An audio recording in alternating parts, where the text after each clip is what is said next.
Good morning, guys, and today is actually going to be more of a maintenance kind of day. We have this,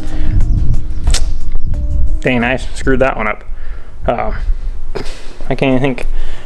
We have this BAJA here today, and we have a timing belt water pump to do on the car and an oil cooler reseal. So I think a lot of you guys will enjoy this video, having it be more of a maintenance kind of DIY how-to video. So that's what we're going to be doing today. I'm going to get the hood opened on this thing, and we are going to get started on it. It sits high enough, I don't think we're going to need to get in the air, but we're probably going to put it in the air anyways, because we do have the oil cooler reseal I almost forgot about to do. So we got to do that. So we're going to get this thing up in the air. We're going to drain the coolant system, and then we're going to get started, guys. So let's get going and get started on this day. Alright, first thing first, let's talk through this a little bit. Obviously I have this cover off here because I was doing some diagnosing on the car. It had thrown a timing code, so I advised the owner we should go ahead and just do the timing belt on the car. I believe it has 140 or 160,000 miles on it. They said it's been done before, but looking at the pulleys down here, they're really worn. So I think someone may have just switched the belt and not the pulley. So we're going to put a whole new kit on the car. And what we need to do is start out here. Obviously, we're going to unhook the negative on the battery. We're going to pull this little cover off here. You got two 10mm bolts. This thing comes off. We're going to get the radiator drained. We're going to take this hose off up here. This is an automatic car, so I'm not going to pull the whole radiator out of the car. What I'm actually going to do is pull this hose off up here, and I'm going to unbolt the fans, pull the fans out of the way, and it'll give us plenty of room here to work. So that's what we're going to do. Let's go ahead, get that battery unhooked, and get started, guys.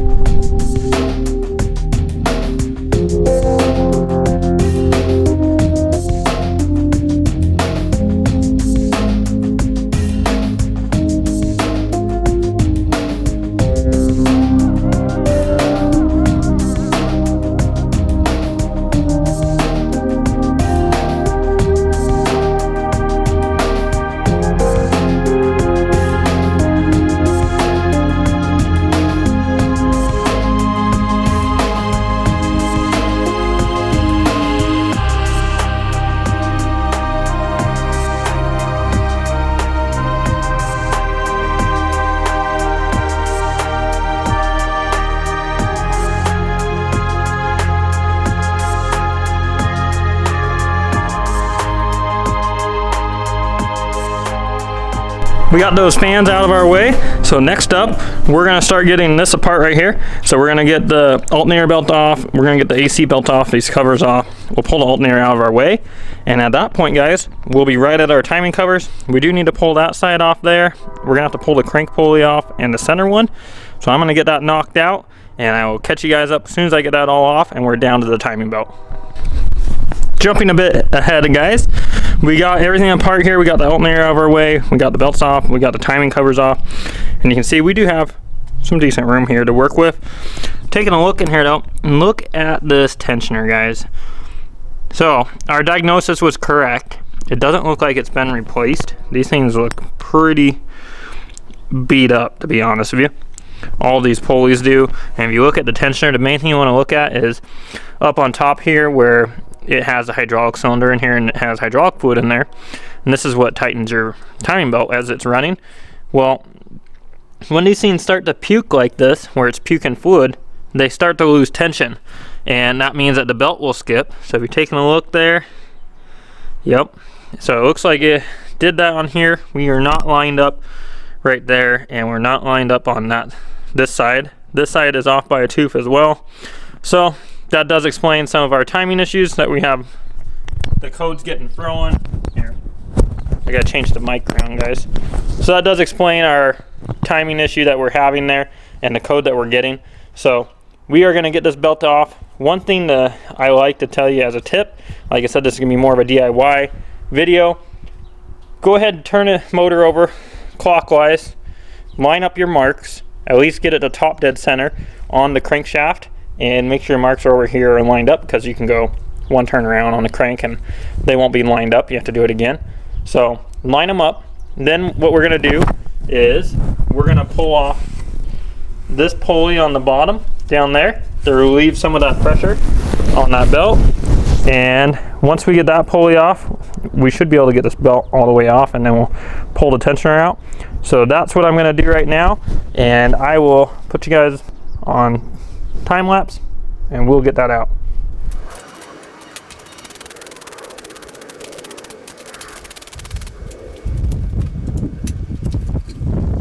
Now we got the belt out of there. This is going to be a water pump car as well that we're going to be replacing. So we're going to need to obviously get our other pulleys off here. This guy needs to come off, and we're going to get the tensioner out there, and then we'll start pulling this water pump off so we can get the new one on, and then we can get this belt assembled. So I'm going to go ahead and knock that out. I'm going to get that water pump put on there, and then once I do that, I'll walk you guys through on what marks you really need to look at and how to get this thing timed. We got that water pump all put back on the car, and we put a new thermostat and gasket in there as well.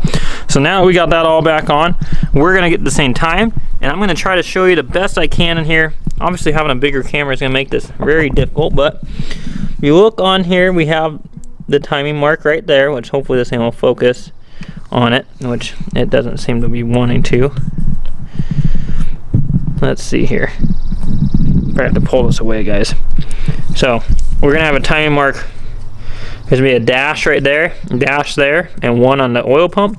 So we're gonna mark, that's our top dead center on the crank. Obviously this is already here because we just did that anyways before we pulled the belt off. Another thing I like to do, guys, you see the sensor right here? This is the crankshaft sensor. I like to pull that out and make sure it's clean on the bottom of it. It's just one of those good maintenance things to do. Also, I like to clean out the timing, guys. There's grime that gets in here over the years, and just do some brake cleaner, clean this area all out the best you can, and it looks very nice. So now we got that taken care of. You look over here, this is the side that's gonna have spring pressure on it from the cam lobe being riding on the bucket there. So we're gonna line up, there's a mark right up top here with the one that's on here. This is not gonna be the correct mark. We have it's a white mark, which that doesn't really matter too much.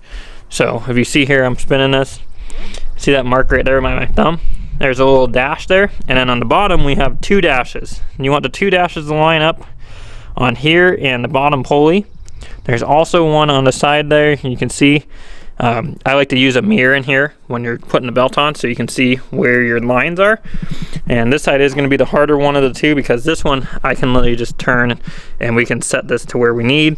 So that way we're ready to go. It is going to be harder to show this in the car, but I hope that explains to you guys what I'm talking about here. And I'll grab the belt so that way you can see what I'm talking about on there. So if we take a look at the belt here, we have, oh geez, let me get this thing going. We have timing marks on it, guys. So they make this pretty much as easy as it can be. Those timing marks that you see there are going to line up with our cams. Then they have one on here that is a dash. This is how the belt's going to go on the motor. So it's going to look like so. You see how the arrows are going towards the driver's side, and you see how we have a dotted line right there. That one always goes on the crankshaft, guys. So we'll have that dotted line on the crank, and then we'll go over and we'll have our first mark. This will be on top of that driver cam gear. So I'm gonna get the belt on. I think I'll be able to show you guys better when I have this on where those marks are and kind of how I check those. So let's get this thing on. There we have it, guys. We got the belt on. So now I can actually explain to you what's going on here. There's our dotted lines. This is where I like to start with the belt. Put it over the crank, run the side up over to the passenger cam. You can see we have our mark there. I just sit the belt on that pulley, and then I'll come back over here to the driver's side. I'll run it underneath here. And what I like to do on these is, because I don't have to pull these off and get to the bolt because there's oil behind here, I put the belt on and I'll put my hand like this over that pulley, and I'll rotate it down, whip kind of pulling down on the belt a little bit, and it pulls that gear right over where I need it. Then I'll leave my hand down here holding the belt down to keep tension on that upper pulley. Then I'll put my socket into this cam gear, turn it back to get my line marked up over here, and then I'll run the belt over the water pump underneath the idler pulley, leave that one off, and then we'll come over and we'll put this side together. I will then go through with a mirror, check all of our points, make sure we have all our marks lined up. I'll put that pulley on the bottom there, and that's how we get the timing on, guys. So what we're going to do at this point now is we're going to pull the grenade pin. Boom. And then we're going to turn this thing over, make sure that we got it on time, Let me grab the socket. So put your socket on here. I like to push down on the tensioner a little bit just to help get it down, and then I'll turn this thing over. So keep going in the clockwise motion. And what we're doing here is I'm going to double check the timing. It's always a good idea to do this before you ever put it back together or start the car, because I don't want to see any of you guys have issues with bent valves or have your timing for some reason not line up. So now what we're doing here is we're lining our mark up right here, which we're lined up there now. We come over here, you can see this, you could remark these, it has a little bit of white on it there. These are not going to line up, guys, don't worry about those marks on there. But we have that one lined up with that top mark. Our bottom double lines are lined up now the way they should be. We also have our mark there, and then I'm not going to be able to show you that one, but we do have our doubles marked up on the bottom. So we are all good to go. Now that we did that, we make sure to torque all your pulleys. I do this right after I get the belt on, so that way there's no chance of ever forgetting that. Do them all at once. Go through, torque the spec on all your pulleys, idlers, tensioner, everything. And now we're ready to put this thing back together, guys. So I'm gonna go ahead, get all our covers cleaned up. Now I'm in your light, so you can see here, it just has grime from here. So we're gonna get these things cleaned up. It's just good maintenance to do that. And we'll get the front of the motor back together, and that's all we have to do on this portion of it. And then we're gonna knock out that oil cooler, guys. So let me get these covers cleaned up. I'll get those thrown on, and then I'll try to show you guys some on that oil cooler. It's gonna be harder because it is underneath the car. So the job that we're doing today is kind of hard to show because I have little room in the front of the motor and we have little room underneath of it. So I truly hope that this does help you guys. If there's any questions, just leave them down in the comments. I will answer them for you if you need it.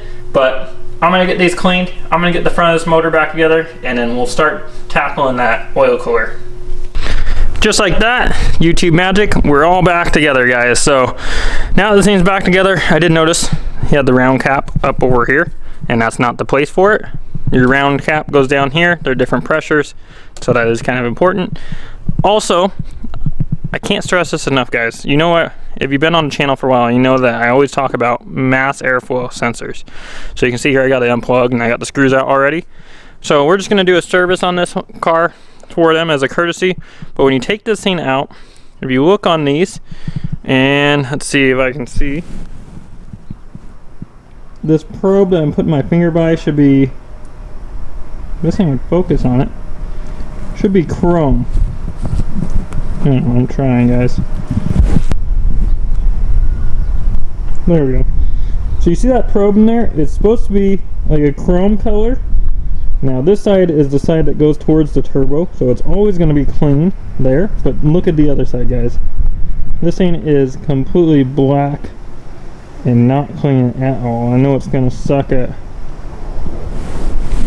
trying to get it to focus on us, but it's completely black. So I can't stress how important it is, guys, to get these clean.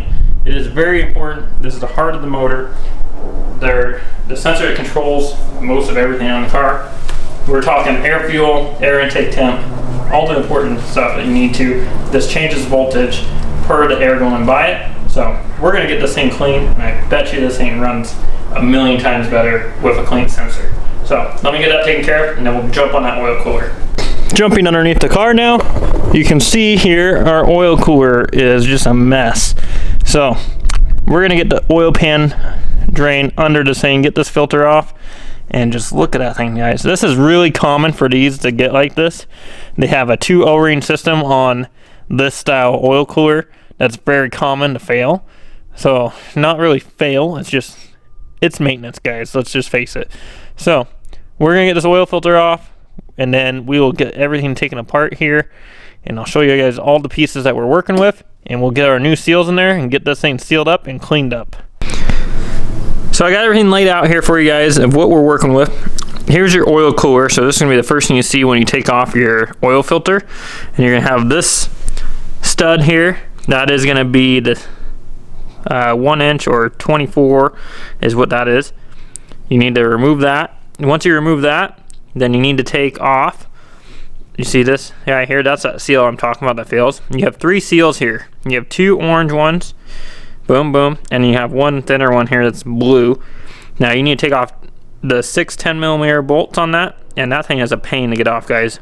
No matter what, this job just sucks. It's not fun to do in the car. You're gonna get oil all over you. If you don't have your coolant already drained like we do, then you're gonna be dealing with that. So this is not a fun process to do. No matter what, you're gonna get pretty dirty. So that piece is not fun to get off. That seal holds it up there pretty tight, and that makes it a pain. So we did get that guy off of there. And then moving on to this guy, it's held on with a 22mm bolt. And once you get that off, you get to that other orange seal. So we got our OEM parts here to replace all these seals. I'm gonna get all these parts cleaned up, and then I'll get those back on the car, and we'll get to starting this thing up and doing our coolant system bleed that we need to do on here. And after that, I'm gonna show you guys how to do an engine bay detail, and we're gonna do that as a courtesy for this customer. So let's get to it, guys. Let's get these things cleaned up and put it all back together. All right, guys, got that all knocked out. Everything's all clean under there now. Yeah, look at that oil cooler now. Nice and clean. Got it topped off. OEM filter on there. So now it's finally time. We can get this thing, coolant system, all blood, and we can, obviously we'll need to double check our oil. Sometimes you can do an oil change at the same time as the oil cooler. I believe this one didn't need an oil change, so we'll just go ahead and do a top off. And yeah, we'll get this thing all blood, and then from there, we'll go get this engine bay all nice and clean, guys. Well, guys, bad news bears for the BAJA. We got it running, and I was getting ready to go do the car wash on the car, but while we were letting it bleed the coolant system, I noticed some white smoke coming out of the exhaust. Obviously, if you see white smoke, it's a little bit concerning. Figured it might just be doing it when it was warming up, but that was not the case, guys. As soon as I gave it some RPM to bleed the coolant system, the smoke got a lot worse. And I went ahead, went back there, smelled it, and at first it didn't smell like anything, so I just gave it a little bit of time to kind of clear up, but it didn't clear up, guys. So it ended up getting to the point where it was smoking quite a bit, and well, it smelled like burnt oil. So they already had a diagnosis of a possible bad turbo on the car. With that, having that smell back there, I would follow that same recommendation that it's going to need a turbo. So I let them know, and we are getting a brand new OEM turbo for the BAJA. They're an older couple. They don't want a modified car, so there's no reason to modify it. So we're just going to get a brand new OEM unit for it. As soon as I get that in, I will get that thrown on the car. But fortunately, that's going to end out the video today for the BAJA. Hope you guys enjoyed it. Hope this helped out a lot of you guys. Stay tuned for more. Have a good day, guys.